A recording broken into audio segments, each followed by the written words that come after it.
എല്ലാവർക്കും വിപ്രീലിന്റെ ചാനലിലേക്ക് സ്വാഗതം. ജയറാമേട്ടനും കാളിദാസും 22 വർഷങ്ങൾക്ക് ശേഷം ഒന്നിക്കുന്ന ആശകളായിരം റിലീസായി. ഒരു വടക്കൻ സെൽഫി ഡയറക്ട് ചെയ്ത ജി പ്രജിത്താണ് ഡയറക്ടർ. ജൂഡ് ആന്റണി ജോസഫാണ് സ്ക്രിപ്റ്റ്. പടം എങ്ങനെയുണ്ടെന്ന് നോക്കാം. കഥ വളരെ സിമ്പിളാണ്.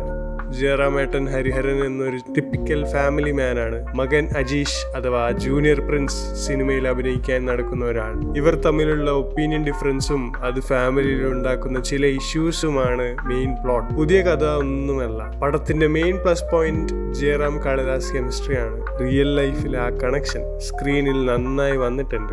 ഫാമിലി ഓഡിയൻസിന് ഇഷ്ടപ്പെടുന്ന രീതിയിൽ ഉള്ള ക്ലീൻ കോമഡിയാണ് പടത്തിലുള്ളത്. എസ്പെഷ്യലി ആ BGM വരുന്ന സീനൊക്കെ നല്ല ഹ്യൂമറായിരുന്നു. പെർഫോമൻസിന്റെ കാര്യത്തിൽ ജയറാമേട്ടൻ ഇമോഷണൽ സീൻസും കോമഡിയും നന്നായി ചെയ്തു. ആശാ ശരത്തും ഷർഫുദ്ദീനും അവരുടെ ഭാഗം നീറ്റാക്കി. മൊത്തത്തിൽ പറഞ്ഞാൽ ആശകളായിരം ഒരു ഡീസന്റ് ഫാമിലി എന്റർടൈനറാണ്. പക്ഷേ അച്ഛനും മകനും തമ്മിലുള്ള കോംബോ കാണാൻ വേണ്ടി ധൈര്യമായി ടിക്കറ്റ് എടുക്കാം. It's A one time watch. My personal rating is 3 out of 5. Video ഇഷ്ടപ്പെട്ടാൽ ലൈക്ക് ചെയ്യുക. ഇതുപോലെയുള്ള മൂവി റിവ്യൂസിനായി വിപ്രീലിന്റെ ചാനൽ സബ്സ്ക്രൈബ് ചെയ്യുക.